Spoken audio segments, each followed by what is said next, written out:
আমরা কিন্তু রেস্টুরেন্টের খাবার খুবই পছন্দ করি, তবে আমার বাচ্চারা এবং আমরা কিন্তু রেস্টুরেন্টে খুবই কম যাই। রেস্টুরেন্টের সব খাবার বাসায় একেবারে ন্যাচারালভাবে খুব সুন্দরভাবে তৈরি করে খেতে চেষ্টা করি। আলহামদুলিল্লাহ, রেস্টুরেন্টের চাইতেও বেশি ভালো হয়।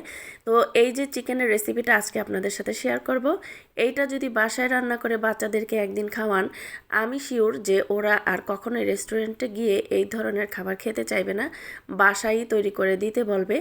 তো আজকে আমি এই রেসিপিটা তৈরি করছি, ভাবছি আপনাদের সাথে শেয়ার করি। আমি কিন্তু প্রায়ই এসব রান্না করে থাকি, সব কিছু আপনাদের সাথে শেয়ার করা হয় না।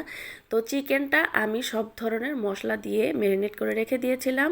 মশলাগুলোর নাম বলে দেই: আদা রসুন পেস্ট, পেঁয়াজ বাটা, এরপরে গোলমরিচের গুঁড়া, ধনিয়া গুঁড়া, জিরা গুঁড়া, সয়া সস, এরপরে এখানে দিয়েছি সামান্য পরিমাণ লবণ, আর বেশি করে ঝালমরিচের গুঁড়া। 1-1.5 ঘন্টা নর্মাল ফ্রিজে রেখে দেওয়ার পরে আমি কর্নফ্লাওয়ার দিয়ে মেখে তারপরে তেলে ভেজে নিলাম খুব ক্রিস্পি করে। আর মশলায় ম্যারিনেট করে রাখার জন্য মাংসটা কিন্তু খুব সুন্দরভাবে সেদ্ধ হয়, কুকড হয় এবং খুব সুন্দর ঘ্রাণ হয়, ভেতরে মশলাও ঢুকে। পেঁয়াজের সাথে কিন্তু আমি 1 মুঠো কাঁচা তিল দিয়ে দিলাম, সাদা তিল। আর এখানে হালকা আদা রসুনের পেস্ট দিলাম, অল্প একটু, কারণ মাংস ম্যারিনেট করার সময় আমি আদা রসুনের পেস্টটা দিয়েছিলাম।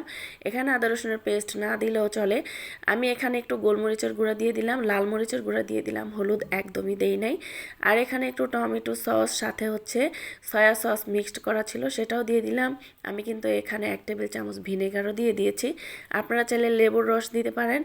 আর টমেটো সস বেশি পরিমাণে দেওয়ার কথা ছিল, তোর বাসায় টমেটো সস নেই, সেজন্য পিওর পাকা টমেটোটাই দিয়ে মশলার সাথে একটু কষিয়ে নিলাম। আর এখানে দিয়ে দিচ্ছি ক্যাপসিকাম।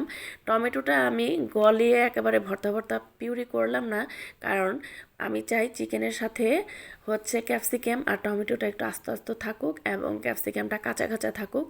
তো এই পর্যায়ে আমি দিয়ে দিলাম চিকেনগুলো কিন্তু রান্না হওয়ার তেমন কিছু নেই, কারণ এগুলো খুব সুন্দরভাবে মশলায় ম্যারিনেট করা এবং কর্নফ্লাওয়ার দিয়ে কোট করে আমি তেলে ভেজে নিলাম।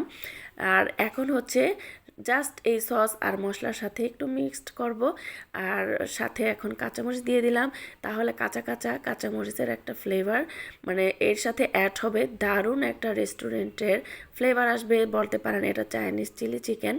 তো তার চেয়েও বেশি মজার হয়। এখানে আমি কিছু পেঁয়াজ দিয়ে দিলাম, কিউব করে কেটে, এটা দেখতে সুন্দর লাগে যেন, সেই জন্য বাচ্চারা যেন মনে করে যে আমি রেস্টুরেন্টেই খাচ্ছি।